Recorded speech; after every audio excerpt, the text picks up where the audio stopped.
Welcome to the Daily App Show. Today we have an application for your Android tablet as well as your Android phone called EddyPaddy Kids World. So right here on our launch screen we have two basic profiles. We have the parent and then the child. The parent is going to allow us to access all of the settings and actually come into the root of our tablet and actually use the tablet for what it's made for. But here in the kids profile, we're going to be able to categorize and filter the applications and web content and anything on the tablet that we want them to use. So if I tap on my child's profile, it's going to load me in here to three categorized items. I have education, creative, and then gaming or entertainment. So right here I have the apps that are filtered in. So far I haven't added any apps from my device. I've just left the pre-categorized filters here on the tablet.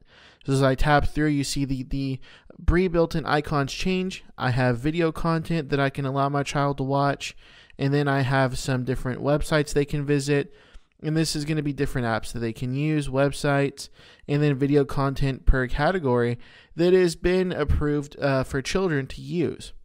So I'm going to come back into my parent profile, tap on there, and now I have to enter in a password to be able to get to the root of my device.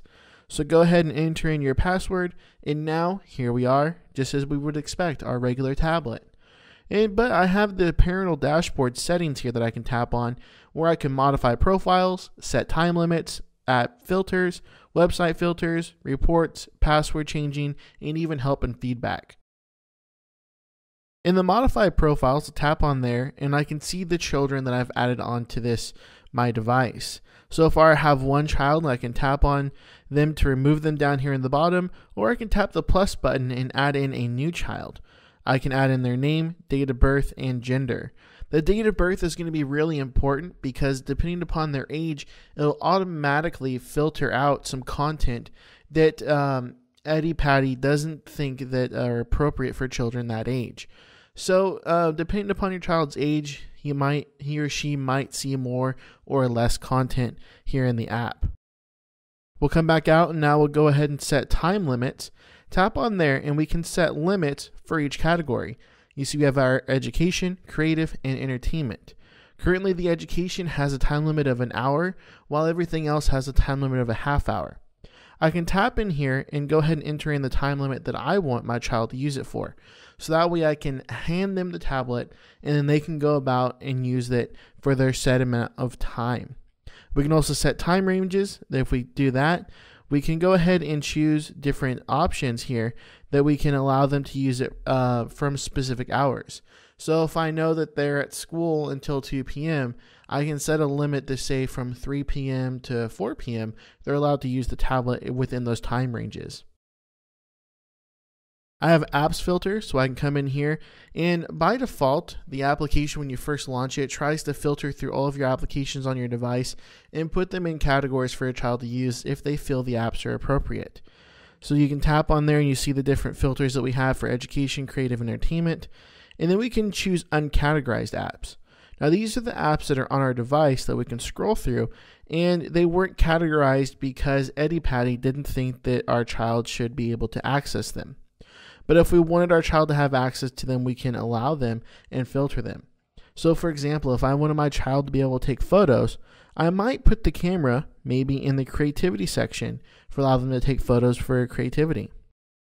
Maybe here on Google Earth, I thought that's a great education app. I'll tap on education, allow them to use Google Earth. Maybe I have downloaded movies in the Play Store that I'd like my child to be able to watch. I'll go ahead and select that for the entertainment. And I can keep going through all the apps on my device and putting them in the different categories. Tap on Done. It saves my changes, and I can tap on my child's profile again, and now I can see that I have newly added apps into my categories. Come back out into the main settings menu. I have website filters where I can select on my child and actually see the websites they're going to be able to access and go through in each category. I can even add a website, type in the URL, and then select a category for me to add that into. Come back out to the main menu. We have reports where we can view our child's reports. It's going to launch us the web browser and sign us into our account, or we can view all of the reports for our child, such as the time they're spending, and we can go ahead and select on our child, and then it's going to load that report up for us. Come back out to the main menu. We can then change our password and set our default EddyPaddy to launch whenever we lock our device. That way it makes it the default app launcher for our tablet. Then we can view help and feedback, go online, check for updates, view our device information, and then at any time, you've noticed I can launch kid mode from any one of these menus. So whenever I open up a menu, there's launch kid mode down there in the bottom right hand corner, and I can go ahead and tap on that, launches kid mode, and then brings me in here where I can use all of the apps that I filtered into the category for my child.